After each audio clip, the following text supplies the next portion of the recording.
All right, we're live. And guess what? It's April. It's Where'd that April. come from? Where did that come from? Tell you. I know. Spring has sprung, and it's actually feeling a little like spring here instead of, you know, Dreary, cold, weirdly, rainy. yeah, June gloom. I don't know. It's Not probably even too June gloom. cold for June gloom. It's been It's more like Seattle in Southern California yeah, the last couple of exactly. months. All Well, right, you ready to get started? let's do it. All right. Hey everyone, welcome to Feed Your Brand. I'm Tom Hazard with my co-host and better half Tracy Hazard, and we are going to talk about actually address the issue of how can podcast network branding transform your show, discovering hidden benefits and drawbacks. I think there's more hidden drawbacks than there are benefits, but I'm curious what you think. Oh, you're Tracy. just going to preview that and just like throw that I'm out there. just saying my personal feeling on it. Well, we did do a show already, quite some time ago, maybe 2 years ago. But we certainly already have a podcast about whether or not you should join a network, right? So we're going to touch on that a little bit today, just because we were, kind of tie it back together. But should you join a network is really the very first question you should be asking yourself. And then secondly, is that network branding adding value? And that's really what we're going to be talking about mostly today. So Tom, tell me, you typically see, I'm going to call it radio networks more often, but you do see networks that have a sort of pervasive branding that they put across shows. Tell us a little bit about what that looks like. Yeah, the thing that I see the most with certain networks, I would say a lot of networks, not all, but a lot, is that the network wants to put their umbrella brand on top of your show, or maybe a better way to say it, to bring your show brand under their umbrella of their brand, both in the logo of your show, the cover art, also in the show listing, where the author field I see often is the network name instead of your name, the host. And that's not a best practice or necessarily in your best interest as the host and the owner of the podcast, because it kind of hurts discoverability of people that know you and say, hey, I think Tom Hazard has a podcast. Let me search on his name in my podcast app. And when your name's not in the author field, that has a negative impact on discoverability in your show coming up. That's just one example. But it could be a benefit. And this is what I want you to consider. If you're a nobody, if no one's going to ever be searching on your name yet because you haven't found your niche or your audience, or you just haven't built your name yet within the industry, then using a network where somebody will search for it will be beneficial, because then you will show up amongst their shows. So that's where we really need to consider is like, what stage are you at? And is this a drawback or a benefit? And is that network going to bring you a good association? Here's the problem that I see too often. And we touched on this really, probably predominantly within the should you be a part of a network episode that we did, which is this issue of the networks that are a shotgun approach all over the place in terms of their lack of focus in a particular industry or niche. So let's say Barstool Sports is a great network in the sports industry, and they have tons of different shows on different types of sports, different types of topics. They have tons of shows, and the Barstool Sports name brings sports fans. So if you're a startup in that, if you don't have a name for yourself in the sports industry yet, and you get an opportunity to join one of the Barstool Sports brands, that's going to be a great benefit to you to be able to utilize their name to get your name out there. So now we're raising our authority by association, but they're all focused in the sports niche. So all the listeners they bring are sports. Now, there might be some that don't care about hockey, and that's what your show is about. But at the same time, the largest area of sports fans in general are coming to Barstool Sports shows. So that makes sense. We've seen that happen with sometimes meditation, wellness, podcast networks. When they're focused on one thing, that can lend you a lot of authority and value. When they're just general and they have, oh, it's all entrepreneurs network, it's too general, and where you fall through the cracks, because what they're doing is they're looking for their Joe Rogan, right? They're looking for their top star to carry the network and make them a ton of money. And when you're not that person, they don't care about you anymore. It's just, you're just paying their bills. You're just their subscription or whatever model they're charging you on. And most of them do charge you. Very few of them pay you. You have to have proven that you already have a great show and you're going to bring them ad value before they pay you. But can I say, to me, that's the first big red flag. If a network is courting you and they're wanting to have your show on their network, what's the value for you, right? And you need to really look with a critical eye as to what value are you going to get from this relationship? What value are they going to get? And if they're having you pay to be a part of their network and you're a profit center for them, or, then clearly I think they're not getting a whole lot of value from you being on the network in terms of monetization. They're trying to monetize through you. If they are, though, have a network that is monetized, has lots of sponsors that are interested in, like you say, that sports genre, Tracy, that you were using as an example, the more shows they have, the more money they're going to make, because they can sell more ad spots with more shows, more episodes, more listens. Why do they need to charge you anything to be on that? So if they're going to charge you, I often find that you're helping them by being on that network more than they're going to help you and bring you a lot of listeners. Now, there may be exceptions, but. Right. The one thing that I do want to say here is that charging beyond hosting.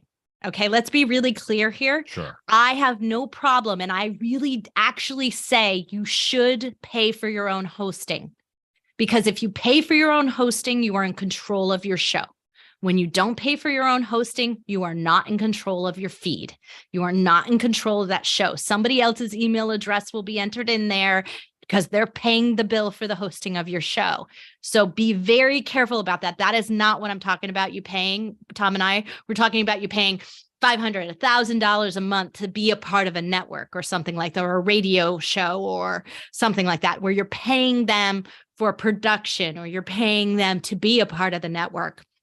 This is the model of pay to be on a stage, right? It's no different here. A lot of these networks are those same things. And how many events have you gone to in the last 6 months and not seen an audience show up? I mean, we were at an event in LA recently, and I'm not going to out them, but it was the worst trafficked event I've seen since the pandemic started. It was worse than any event I've ever been to. And this should have had thousands of people walking through that for the fees that they charged for the booze and the speaking spots. Especially for a big metropolitan city location the event was in. And I don't think it outs the event to say it was in Los Angeles. I mean, you're talking to one of the most populous cities in the nation, a huge community of people in that city, and it's also an easy destination for people flying in from other places.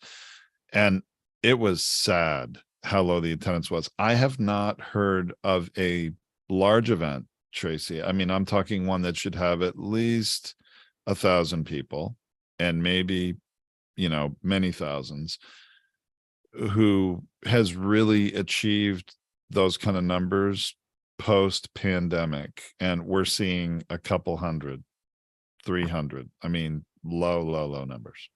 Right. So if you're paying in and they're not delivering an audience in the network situation that we're talking about here, what's your recourse? Can you get out of the contract? Or is it going to scale down, and will you pay less when you don't have that kind of listener base or that kind of ad revenue that they promise you? And that's another one. There's a lot that claim their download numbers, and they sell you on that. And they say, if you pay $1,000 a month, we get, X million downloads per month. And What percentage of regular shows get that? Is that all on one show and like they're using the numbers for what one show garners and it's not cascading down to everyone? It's kind of like this idea that, 98% of, and this is what will happen, 98% of the revenue are going to go to 2% of the shows. That's what's going to happen in any network.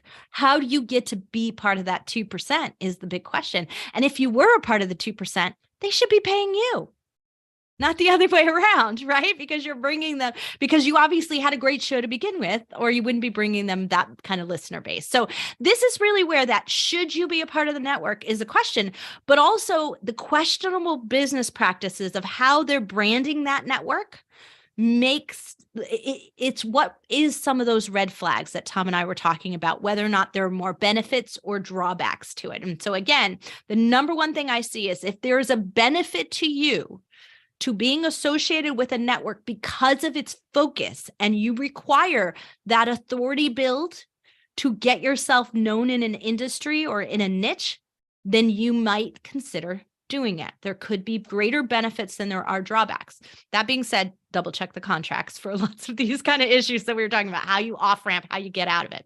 The second thing that Tom pointed out, though, that I really want to highlight here is the name. That author name and field, if only Barstool Sports is the only name there and your name isn't there also, you could have both of them. You can have two authors. So you can have a person's name and a company name. You can do that. And I highly recommend that. Instead of putting your company name as your author field, do not do that because it hurts you. But instead, put your name and the brand, your name and the company, your name and the network. Require that as a part of your contract. Because now you are getting a co-authority built. Now it is working for you. So if someone's looking for Barstool Sports, they're going to find your show. If someone's looking for you, they're going to find Barstool Sports. It's mutually beneficial.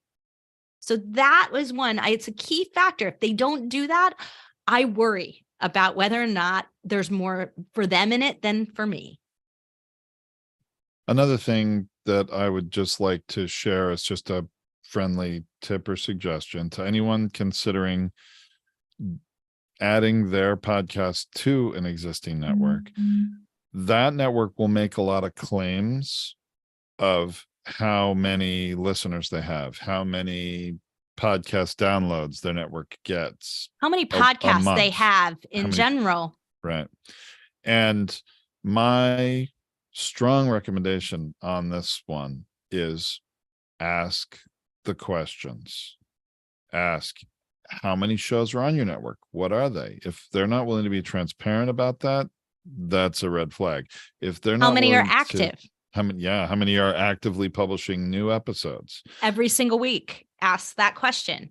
And what are the total downloads for the network?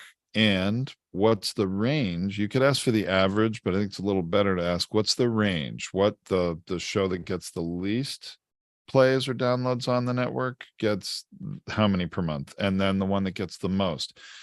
If a network is one of integrity and they have real value to you as a podcaster, they're going to share it and they're going to answer those questions. Well, if and they're too cagey often about it and glossing it over, and doing anything other than answering the question directly or giving you a good reason why they can't give you an answer, then I would be skeptical. But also too often they overstate the timeline or the number. So they might say, we have 5 million downloads, and they make the implication that that's a monthly number. And that's the lifetime number for the last decade. So really looking at big difference. And also, I mean, there are comparison numbers out there. You can go out there and you can see there's all kinds of reports on Barstool Sports that I mentioned, because when they got bought, what were they doing in terms of numbers and dollars and all kinds of things and information about that. There's information on iHeart. iHeart's listed as to how many shows they have. They're one of the largest networks. You want to look at that, but they claim to have about 350 shows. But the reality is less than 50 of them are actively posting. Most of them barely made it past one season. And so that's not a great hit ratio either in terms of the network. So that's also something to consider, because when you're taking those numbers and you're taking a look at them, you're really dividing by 50 shows. And because they're the active shows, right? And so really be thinking about, are these numbers, do they actually make sense? And are they jiving with what's happening in the industry as a whole? So really be thinking about this. But we're talking about network branding and how it can transform your show. Can it really help? Now, here's the other problem that I have is, and Tom mentioned this, your logo, your cover art, we call it here in the industry, the icon for the show that appears in all the search apps. Too many networks make a programmatic decision, meaning that their brand is all over this. And the styling is basically like your picture and the name of your show, and that's it. When listeners see that, they know it's programmatic. They've seen it before. You don't have any differentiation. You don't have any solo value anymore. It's just at that point, they look at it and go, do I like this network? Do they put out good shows? And does this show name resonate with me? Like maybe it does and maybe it doesn't. And that's not playing at the field you want to play at. That's not attracting listeners. It's detracting, right? They're less likely to click it because of the network branding going on here. That harms the listener base for your show. It harms the overall long-term value for your show. We see that most often with radio shows. We don't see it at iHeart. They don't do it. The iHeart logo is really small on the bottom. NPR doesn't even do it. They've got a really small logo on the bottom. New York Times channel, like network, they have it. It's small. It's not overpowering. But being associated with the Wall Street Journal channel or the network or the New York Times network, those are valuable, right? So you do want that ingredient branding on your cover art, but you don't want it to take over the meaning of the show. And so really good networks know this. That's why their logo's in the bottom corner. It's small. Networks who are trying so hard to make themselves as the players, who are really, it's a sign of them struggling if they're working so hard and over branding everything. To me, it's a sign that network's actually, they're having to say they're more valuable than they are in reality. The internet radio platforms, which are a network, a form of network, really existed largely before podcasting, or before, I would say, the last 10 years of modern podcasting. And they often, are pitching themselves to people that say, well, I'm thinking of starting a podcast. Oh, you should start a radio show, do a radio show. And it's also a podcast. And they make it seem like you get all the benefits of podcasting being a part of their internet radio network. And all too often, this is just a little friendly advice from long, hard experience, is very often those networks are doing a very bad job of syndicating your show as a podcast. Yeah, they do it because that's what they said they're going to do, but they don't try very hard. They don't do a good job of it, but they feel that they have the need to check that box of, yes, it's a podcast, if somebody asks them. And they just, especially if you started your show with them, they don't do a good job with the branding of the show. They don't do a good job of the description of the show, which is really critical, among other things. They always put their name in the author field. They don't put yours, like all of that. They control your hosting. You don't. So when you leave them, this is the problem. When you leave them, you will fight with them to get your show back. And even if it's in your contract, they will be like, we don't know how to get it off of there. We don't know how to do it. We don't know how to separate it. They make it impossible for you to get your show back. And they make you jump through a lot of hoops when you do. We actually have a whole podcast episode on radio shows versus podcasts. It's a whole podcast. We'll link to this episode in the show notes on our website, podetize.com, in the Feed Your Brand section. So you'll be able to actually listen to that whole entire show about the complications of radio shows and what happens there. The last thing that I really want to mention in terms of benefits and drawbacks is the website issue. And that's what radio shows do. They're all focused on their website and where they house and have the home for their radio show and where they drive all their traffic, because that's where they make ad revenue. Most online radio makes ad revenue off of banner ads on their website, not audio ads on their show. They make more money off the website itself. So they want to drive traffic there. It's part of their value, which means that they're taking your authority value from your website. They will not allow you to have blogs. Some of them don't even allow you to have your podcast on your own homepage of your website, that you can only link out to them. So that's really where that is a huge drawback if you're not allowed to maintain the integrity of your content and keep it with your brand, with your company. So be very careful in any contractual issues with networks on that. And there are many networks who do not allow you to have your podcast contained on your own website. So just keep that in mind. That is it. To me, that's at the end of the day, you've lost authority value. That is too great unless they're paying you. I like Brene Brown, a couple $1 million would be worth it. $140 million for Joe Rogan, totally worth it. You can have my brand, right? But if you're making $100 a month at the end of the day, is that worth you losing all the residual value? No, because that's sales. That's connection to clients. It's your future value, and that you're working really hard to speak your way to, right? On each episode that you create. You've lost all that value and they didn't pay you for that. For sure. So those are just the big issues that I have with network branding and network model. Really, really listen to it. The last thing that I want to bring up here is that most of these networks talk a good game, but when you investigate, when you ask someone who's been on the network, you even make some phone calls. It's not like they don't tout who's one of their shows. Usually they're all over their website. Call those podcasters, reach out to them. Their email address is right in their feed, right? Like it's right in their show link. Click through to them, go to their website, ask them, check out how their show looks on the Apple app or on Spotify. Ask them the questions, go do some checking. Don't emotionally react to the sales pitch they give you about how great their network is. Check the references and don't check the ones they give you. Check the ones you see on the website that are similar to you. There just has to be a balance between the value for you, the podcaster, the value for the network, and the value for listeners. As long as there's a balance between all three of those, that's acceptable to you. I'm not saying it has to be equal arrangements. You're the owner of your podcast. You can agree to anything you want to. If it's worth it to you, that's fine. I'm not saying it has to be, 33% of value everywhere. That's probably unrealistic in some ways. But you really do need to just make sure that you understand what you're getting into.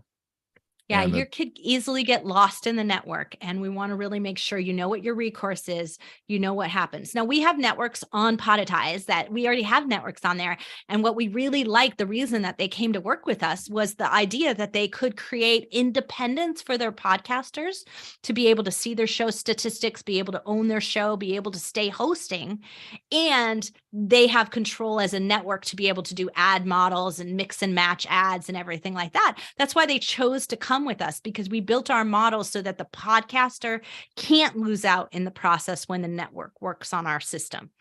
Lots of systems don't work that way. Lots of other hosting companies don't work that way. We chose to work that way because we know that then we'll get the right networks, the networks that make it a win-win for you and for them and for their advertisers at the end of the day. We wanted to build that model, and that's why we chose it. And that's why we have such deep insights to when it doesn't work.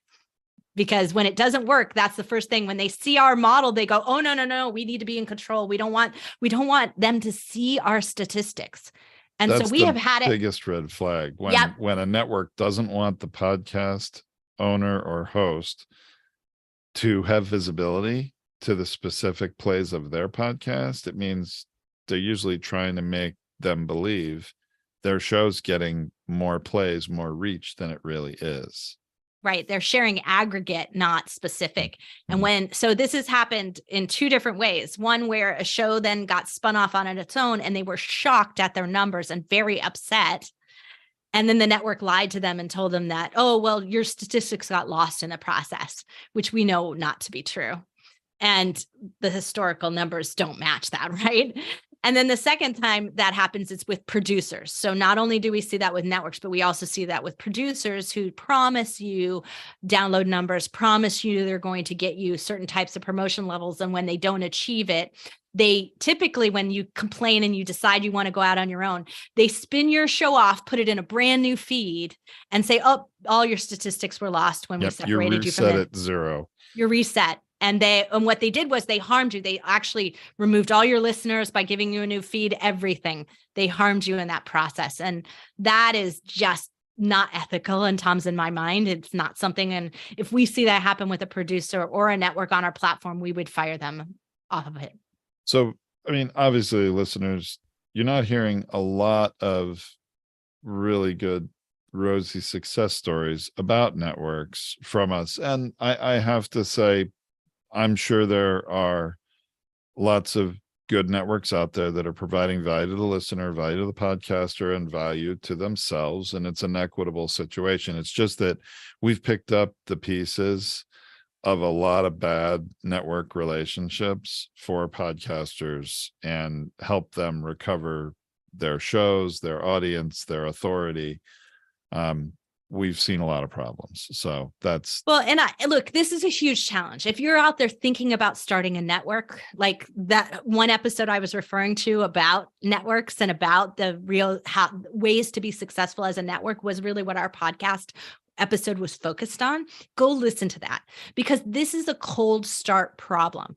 This is a problem of, I want to start a network. I need the shows to get the listeners, and I need the listeners to get the shows. Right? Chicken and egg, cold start problem, right? So what stage are they at is really the big question you have. And maybe you want to be along for the ride. Maybe you want to be in early on and you want to be a part of it, but know that you're coming in at that stage and you hold all the cards and you can negotiate a better exit, a timeline, branding opportunities, change the course of how that network works and make it more mutually beneficial. Sounds great, Tracy. It sounds like a good place to drop the mic on this one. Do you agree? Absolutely. So, benefits. Look for yours. Make sure you know what they are. And we'll be back next time with another episode on these kind of deep dive topics into whether or not there are parts of the podcast industry, there are tactics that work and tactics that don't. That's our core here. And if you're interested in talking about something, make sure you reach out to us. We're everywhere on social media at Podetize and at Feed Your Brand. You can look in both places. And Tom and I are kind of everywhere. Like, it's really hard to miss us, right? And Hazard with 2 Z's. It's really hard to miss. All right. Thanks for listening, everybody. We'll see you next time on Feed Your Brand. All right. Ruth Elder in particular, don't leave yet. I have a thought. Uh-oh. It's a good thing. So that's one of them, Nazanin, by the way. So I didn't want to talk about this in the episode that's going to publish as a podcast, but we have one person, a customer here, live on the webinar, who has a podcast that is ideal for a network. In fact, her entire community of similar businesses around the country, I know there's at least 7 or 8, and I'm probably underestimating it, podcasts that are in the same field of medicine. On all these podcasts have a doctor behind them who is a part of the same association, National Association of this particular field of medicine. All these shows, to me, should be in a network. They can all help each other. And there's a lot of good shows. I don't think there's any bad ones that are a part of it, although some are posting, some maybe aren't publishing as actively as others. But boy, there's an opportunity, I think, for all those shows to help each other. I mean, so that's something that, oh my goodness. That's such great news, Wayne. Holy mackerel. Okay, you got to read that one. All right, I'm going to share that. All right. Well, anyway, close, Ruth.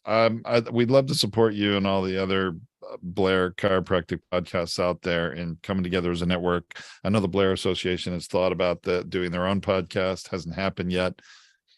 Maybe we should work on that and help facilitate that if you're interested. All right, so we can talk another time about that. All right, so Wayne King, who's live here in the in this webinar, has said Mowgli. All right, so last week, any of you who were here last week, I kind of mentioned Wayne and was talking about some.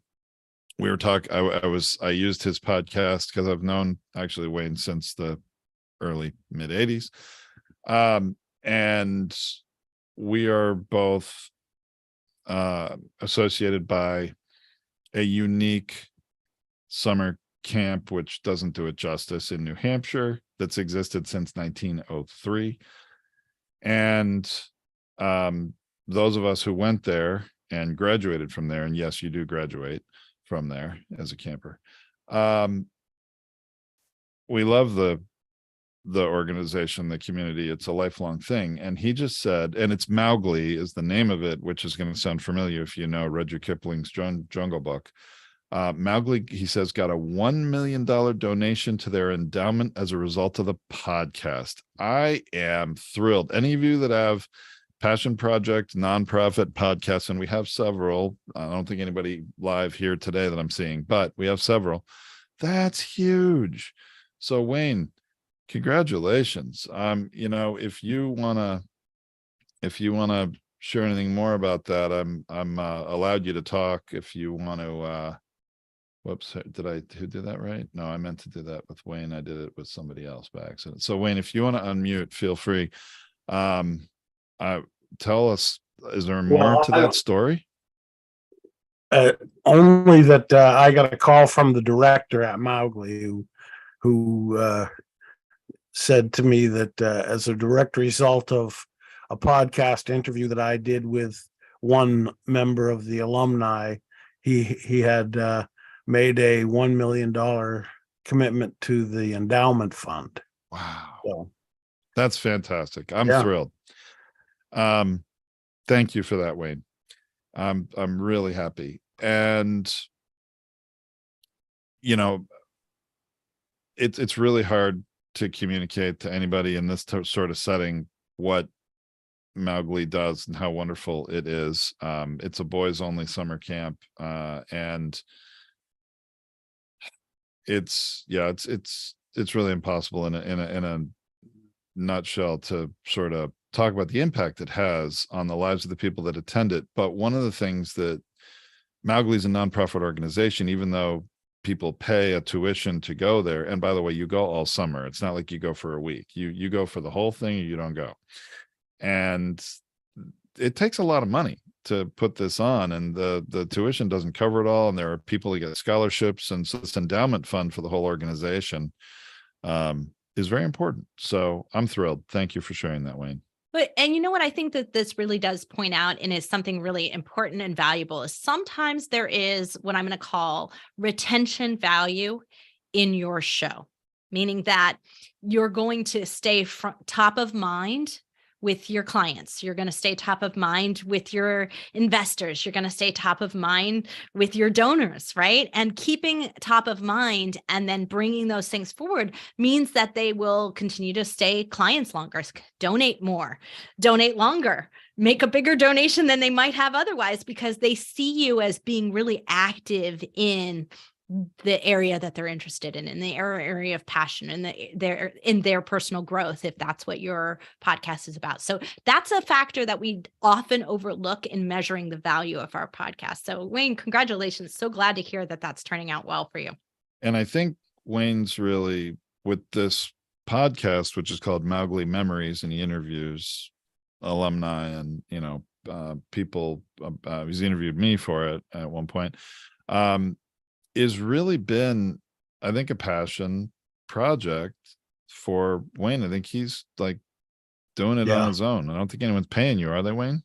No, it's a labor of love. Labor of love, which is wonderful. You know, most of our podcasters are in business in some way. You're one of the few that's not, although it's in support of the organization, and any of us who are a part of the organization want to do what we can to support it. And obviously you're doing the lion's share of that right there, Wayne. And I'm very happy to see that paid off. And I hope the director understands, and actually the whole board, I hope they all appreciate your effort and look at the payoff. That's a feather in your cap for sure. Thank you. And we're happy to play a very small role in that. So thank you for allowing us to do that and support you. All right, wonderful. Okay. So we're gonna get a Blair Network conversation going. I think we've been we doing need that to in the do chat that. here. So yeah, talk to Dr. Hafer and Dr. Pekka, and let's get a bunch of them together. And we have a couple of, there's several new ones. There's a new one added. There's an forget where. Yeah. But there's a you'll couple figure it new out. doctors doing. So let's get us everybody together, because if you band it together, this is ideal. And so it will work even better. So, you know, everybody's and value I think will. The vast majority are already posted on Podetize and working with us. Maybe there's one or two that need to move to be a part of the network, but so what? I mean, why not all help each other? And Tracy and I are fans also because we're patients of this kind of chiropractic practice. And so we're wholehearted believers in the benefits of it. Yeah. So let's make this model work, and we'll show you what a network looks like. So Tom will set that up. Nazanine's going to send an email with all of you on it. So we'll make that happen. Yep. Yay. Good. Who has some questions? Anyone have any questions? Hey, Tom, you said you were going to give us a Zoom preview. Let's not leave that hanging. Holy mackerel. Yeah. All right. Let me share with that. All right. So I'm a hyper Zoom user. What was it last year? 83,000 minutes I was on Zoom into 2022. I think we got those numbers, 83 or 89,000. I forget, which is kind of 89. Yeah. Scary on the one hand. On the other hand, not all that surprising. It's the modern mode of communication, and I'm spending less time flying places around the country and just having meetings from here. Right. So that's great. Well, I had some trouble yesterday with my USB webcam. I have an external webcam that's higher quality, and it was glitchy. It was having a problem, and I needed to keep recording. Well, I updated my computer. I rebooted. I updated my Zoom app on my computer and got that going. And after doing that, there was a unintentional but very happy discovery that I made, which is that I went into you have right near where it says stop video, there's a little up arrow with Zoom, and it shows you the different cameras you have available. And I used to have, two.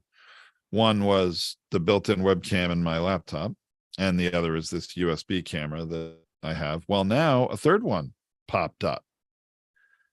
And it found my iPhone, and it's wirelessly sees my iPhone and says, do you want to use its camera? So I'll do a little demo here just for the heck of it.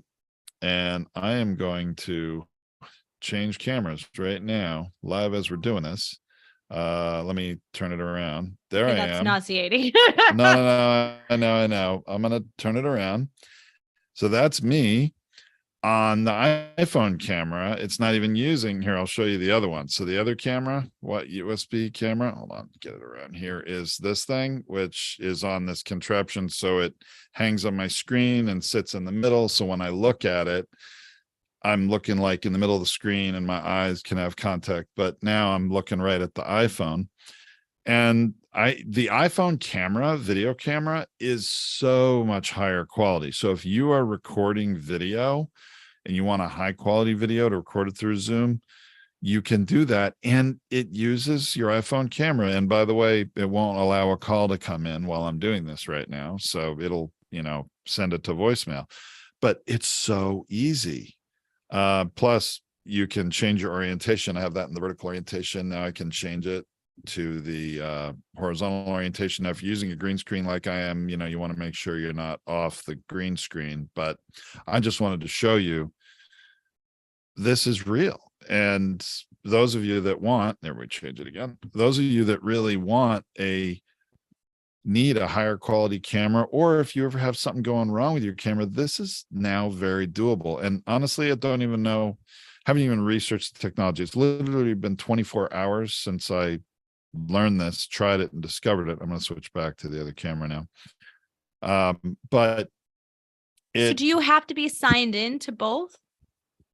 What do you mean? No, it's not using Zoom app on your phone. It's literally Zoom on your computer, sees the camera, I believe through Bluetooth connection or something, or Wi-Fi, who knows what. Both devices are on the same Wi-Fi network. So this is something that Zoom has done with iPhone in particular that allows you to use that camera wirelessly for your active camera in Zoom. So just so you know, though, this is something to investigate, is that you've glitched multiple times and you've had like network interruptions multiple times while we've been in this conversation. Now, I'm not sure if it's headed into the recording, but I am hearing it and you've glitched out. And so not sure if that might have something to do with it from a bandwidth situation, but just to keep that in mind. Yeah, I don't know. I mean, honestly, I need a little more testing. I push the limits of my computer every day anyway. I can't even tell you how many different programs I have running and how many. I have like 50 browser tabs open and all sorts of things that are not good. I don't recommend that. Not really good for how do I say computer resources.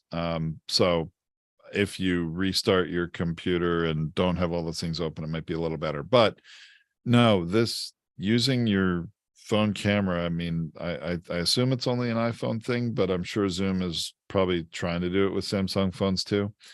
But wow, that was really opened up some possibilities for. I even have an older iPhone that isn't connected to any phone service, and I'm wondering, if you can use that one. That's what I was thinking as you were talking about this, because I've got like, the like hacked together Sony ZV.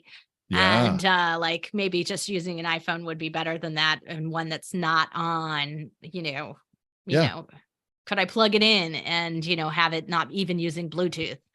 So would it recognize it that way? So yeah, that's an idea. I might have to try that, because my stand certainly can use a phone. I mean, it's my stand that I'm hosting my camera's on right now. Yeah, It's you could put a phone stand. on that. Yeah. And I mean, honestly, these cameras now in some of the modern phones are definitely higher quality, which is amazing that they're in a phone. They're higher quality than digital SLR cameras we used to use 10 years ago that, were just a camera. Remember that when you just used a camera? Imagine that. Like, oh God. When I used to travel internationally, I always brought an actual camera with me. Yeah. And I don't. Yeah, now we don't have to do that anymore. Yeah. Yeah. Why bother? Lots less equipment. And I love my mic being so small too. Like, it's super easy. Super lightweight. And thank you for your comments. Yes, we appreciate that you enjoy these sessions and you guys show up all the time. So thank you, and Alvin, for that. So yeah, I mean, I haven't got anything more here. Networks. Glad you guys tuned in for today. It's a hot conversation. We're hearing a lot of networks popping up right now because everybody's trying to find ways to make more money and add revenue streams to it.